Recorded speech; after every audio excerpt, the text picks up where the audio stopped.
Talvez nem Cristina Rocha, do programa Casos de Família, esperava que uma história tão polêmica viesse de dentro da família do presidente da República. A coluna de Paulo Capelli, no Metrópolis, teve acesso a uma conversa de WhatsApp que faz parte do acervo de arquivos relacionados à investigação sobre a acusação de violência doméstica feita pela ex-companheira contra Luiz Cláudio, filho de Lula. Essa conversa foi entre Luiz Cláudio e a sua ex-companheira, Natália, no dia 15 de setembro de 2023. Luiz Cláudio estava em Cuba e nesse mesmo dia, Lula e Janja estavam viajando para lá também. Ao falar que no final da tarde encontraria o seu pai, Lulinha usou esse belo termo para se referir à sua madrasta, Janja. Ainda segundo a matéria, em outro momento da conversa que não aparece no print, Luiz Cláudio ainda chamou Janja de oportunista. Mas por incrível que pareça, essa ainda não é a pior história de Luiz Cláudio que eu tenho para mostrar nesse vídeo. Você deve estar lembrado que ele foi acusado pela sua ex-companheira, Natália, de agressão física, moral e psicológica. Natália, que é médica, procurou a Delegacia da Mulher em São Paulo no dia 2 de abril desse ano para fazer a denúncia. O caso esteve sob investigação de lá para cá e aí na semana passada, no dia 16 de julho, Lula fez aquela polêmica declaração que eu já mostrei para você em outro vídeo, dizendo que se o cara fosse corintiano, tudo bem praticar violência doméstica. Então esse é um dado concreto que nós temos que levar em conta. Hoje eu fiquei sabendo de uma notícia triste, eu fiquei sabendo que tem pesquisa que mostra que depois do jogo de futebol aumenta a violência contra a mulher. Inacreditável. Se o cara é corintiano, tudo bem, como eu, mas eu não fico nervoso quando perco, eu lamento profundamente. Se o cara é corintiano, tudo bem, como eu. Pois é, isso foi no dia 16. 2 dias depois, no dia 18, saiu a notícia de que a polícia concluiu o inquérito e decidiu não indiciar Luiz Cláudio pela acusação de agressão à ex-mulher. Mas sabe qual é a parte mais irônica dessa história? Luiz Cláudio, o filho de Lula, já trabalhou no Corinthians. Agora eu deixo que você mesmo tire as suas conclusões sobre esse assunto. Bom, eu ainda tenho declarações talvez ainda piores de Lula para mostrar nesse vídeo, mas antes eu preciso mostrar o papelão que um representante dele passou nos Estados Unidos. Celso Amorim, que foi o ministro das Relações Exteriores de Lula entre 2013 e 2010 e hoje, no atual governo, ocupa o cargo de assessor-chefe da Assessoria Especial do Presidente da República, participou de um evento em Washington no final da semana passada e protagonizou essas cenas. Well, I don't agree with the way that women are treated in Iran, for instance, but I don't agree with death penalty, which still exists in the United States. I will also say that to draw an equivalence between the United States application of the death penalty and the Iranian regime is morally not respectable.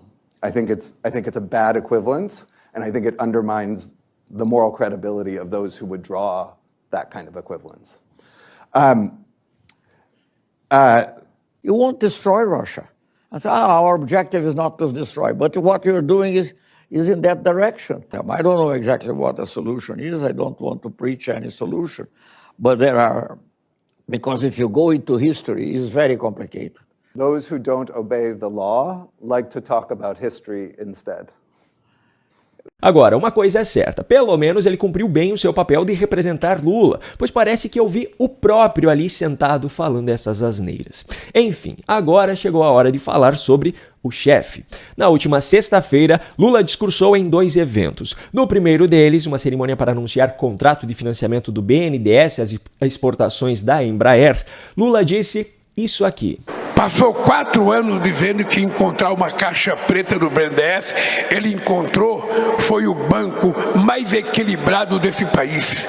Eu dizia sempre que o BNDES é tão duro, que só consegue pegar dinheiro emprestado no BNDES quem não precisa de dinheiro. Porque a exigência é muito grande, leva 150 dias, 200 dias para liberar o empréstimo. É por isso que a inadimplência é 0. A inadimplência é 0. É por isso que a inadimplência é 0. Deixa eu ler algumas manchetes aqui. Poder 360, no dia 27 de janeiro de 2023. Cuba e Venezuela têm 4,6 bilhões de reais em dívidas em atraso com o BNDES. CNN, no dia 23 de janeiro de 2023. Venezuela e Cuba ainda devem 529 milhões de dólares ao Brasil de empréstimos do BNDES. Nessa lista de devedores também está incluso Moçambique.